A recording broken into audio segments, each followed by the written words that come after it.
Good evening friends. My self doctor Ravindra Chaure. आज हम पढ़ने वाले हैं अष्टांग हृदय। अष्टांग हृदय हम पढ़ने वाले हैं। तो प्रथम अध्याय जो है आयुष कामी अध्याय है। तो आयुर्वेद का जो ज्ञान है वो गुरु शिष्य परंपरा, यानी कि शिष्य के जो क्वेश्चन है और उसका आंसर जो है गुरु के द्वारा दिया जाता है। उसी प्रकार ज्ञान का प्रवाह एक दूसरे के प्राप्त हुआ है। तो इसका जो प्रथम सूत्र है, अथा तो आयुष कामी अध्यायम व्याख्यास्यामः इति स्माह आत्रेयादय महर्षिया।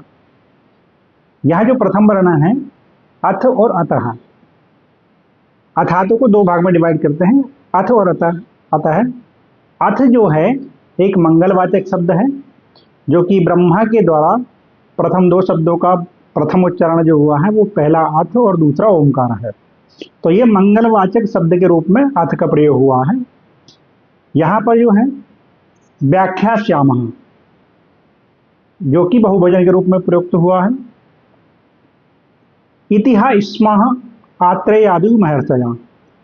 इति से यहाँ मतलब है अर्थात ऐसा ही, यानी कि जो आत्रेय आदि महर्षियों के द्वारा जो ज्ञान जिस प्रकार कहा गया है उसमें अपनी तरफ से कोई भी ज्ञान ऐड ना करते हुए आचार्य ने बताया है। यहाँ हा से मतलब है अनुकंपा के लिए, यानी कि जो भी आयुर्वेद का ज्ञान है वो प्राणियों के कल्याण के लिए, अपने स्वार्थ के लिए नहीं, केवल प्राणियों के कल्याण के लिए ही ये ज्ञान आगे दिया गया है। आदयो महर्षिया, यानी जो महर्षि हैं जैसे आत्रेय महर्षि, धन्वंतरी, इन सभी के जो ज्ञान का प्रादुर्भाव हुआ है। महर्षया जो शब्द है, महर्षते ऋषयास महर्षया, यानी जो पूज्य या प्रमुख जो हैं उनको महर्षि कहा गया है। तो उनके द्वारा जो ज्ञान एक से दूसरे को प्राप्त हुआ है, ये जो ज्ञान जो है केवल अष्टांग हृदय में वर्णित है। तो जो विभिन्न संहिताओं से इस ज्ञान को एकत्रित करके आचार्य वाग्भट ने दूत वाहक संदेह न्याय के द्वारा इस ज्ञान का निरंतर आगे बढ़ाया। आचार्य वाग्भट ने आयुष्कामी अध्याय, यानी कि आयु की इच्छा रखने वालों के लिए जो विषय है उसका वर्णन किया है कि जो दीर्घ आयु की इच्छा रखने वाले व्यक्ति हैं उनके लिए हितकर विषयों का वर्णन है। उन्हें क्या खाना चाहिए, क्या नहीं करना चाहिए, उन सब के बारे में वर्णन किया है। इसी अध्याय में प्रथम जो वर्णन है, उन्होंने इष्ट देव का पूजन किया है या उनकी आराधना की है।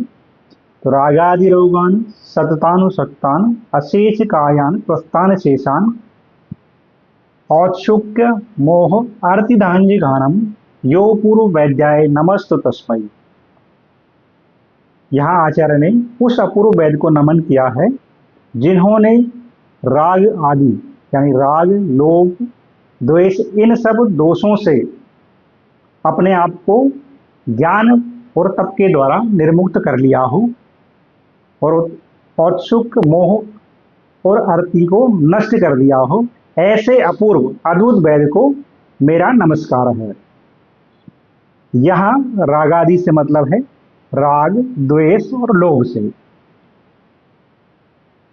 रोग से मतलब है कि जो शरीर एवं मन को रुझा उत्पन्न करने वाले, यानी वेदना उत्पन्न करने वाले हो। सतत अनुसक्त, यानी जो शरीर से निरंतर लगे रहने वाले, जो सहज हैं, यानी कि जो हमारे रोग हैं वो सहज उत्पन्न होंगे हमारे आहार विहार के द्वारा। उन रोगों से मुक्ति के लिए यहाँ पर प्रार्थना की है। अशेष कायन प्रस्थान शेषान, यानी कि जिस व्यक्ति ने पूर्णतः जो राग आदि रोगों से पूर्णतः नष्ट कर दिया हो। औत्सुक से मतलब है कि विषयों के प्रति उत्कंठा या अभिलाषा, या बिना विचार किए किसी विषय में लग जाना। मोह से मतलब है कि क्या करना है और क्या नहीं करना है इसके बारे में वो निश्चय नहीं कर पाता है, वह स्थिति मोह की कहलाती है, यानी अज्ञान की स्थिति। अर्ति से मतलब है वो ना किसी भी स्थिति में उसको चैन उत्पन्न नहीं होना, यानी उसको आराम उत्पन्न नहीं होता है, तो वो अर्ति की अवस्था उत्पन्न होती है। जघानम से मतलब है कि जिसने औत्सुक मोह अरति इन सबको नष्ट कर दिया हो। अपूर्व वैद्याय, ऐसे पूर्व या अद्भुत वैद्य को मेरा नमस्कार है। इस प्रकार आचार्य बागभट्ट ने अपने इष्ट देव की स्तुति की है।